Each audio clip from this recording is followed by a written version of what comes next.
Longon unba soli doga gina. Ah, kuira kuira sandare.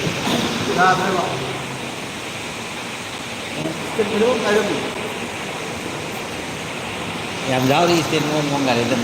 Oh. Ini apa wajan? Halo. Ini wajan cak. Dari itu juga. Lu ada apa mau tambah? Mana tahu aja. Eh.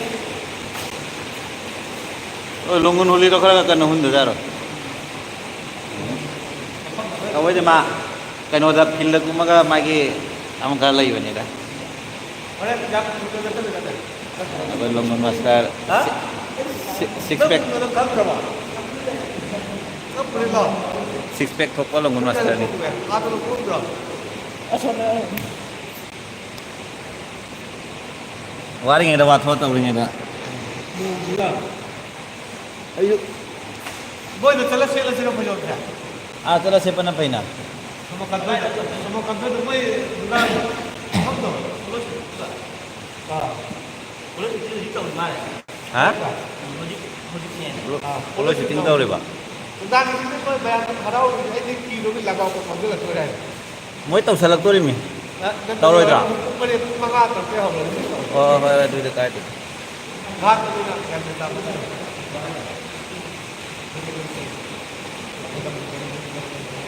Tahu itu tahu orang tanah ibu kalah lagi kan? Ni jam lagi. Tahu itu tahu tu sih. Law. Apa kita boleh law?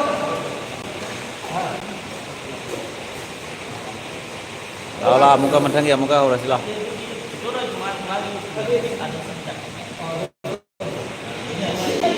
Allah mai boleh perak.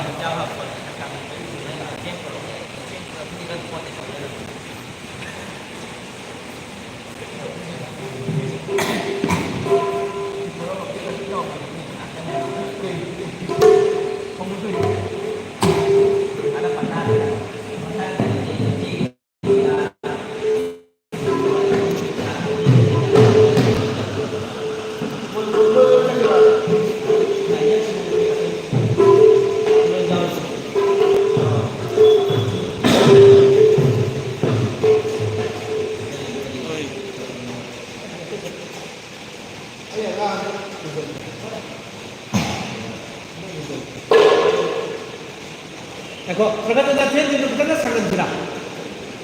Ini kita sangat berat, mengaku betul. Kalau kita jadi, kalau kita nak, kalau kita jadi, kalau kita nak, kalau kita jadi, ha? Kalau kita jadi, kalau kita nak, kalau kita jadi, kalau kita nak, kalau kita jadi, kalau kita jadi, kalau kita jadi, kita mengaku. Telah follow.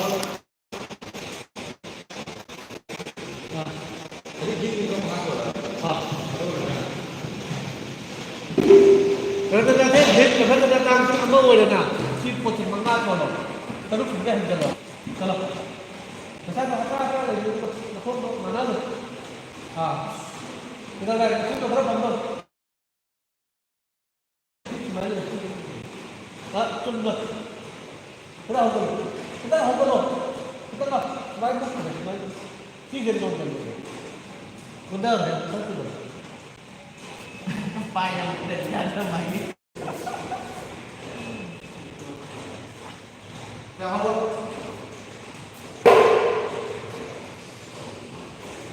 Saya nuôi đũa Horen tàu với này. Hai chú cô nuôi tàu thì em ai nuôi đũa tàu là nuôi Horen.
kayaknya manuk juga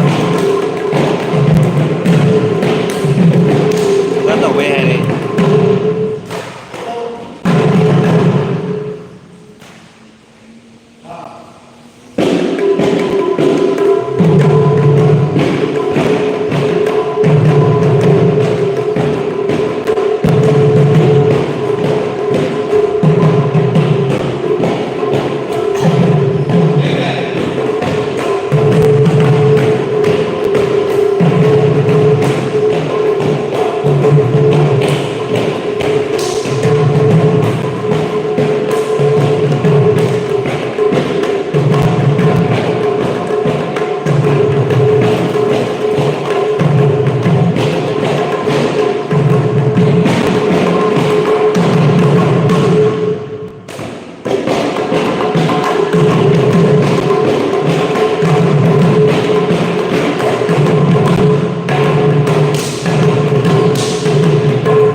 ngasih nih ngasih hal itu aja mulai mulai kayak syuting tahun hari apa lo sih nah aduh di kenangan orang kan orang nuding ini sih dan pun mari mangada enak hari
thôi thôi hầu như con đôi khi tính tàu đi hay đi à bạn ạ con đôi trên con đôi xuống tàu đi hay đi rồi nó đi ra thang ta ga siga cho nó ga cái tàu nhẹ cái mà làm nó đi bây giờ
masih cacaran kemarin.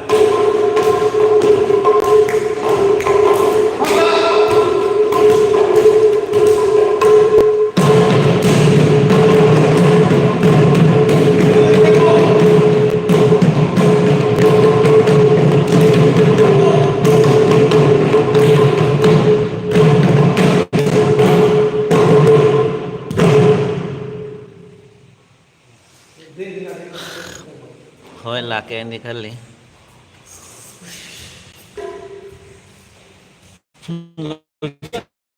Jadi, Horen lao, Horen ada. Mana sih?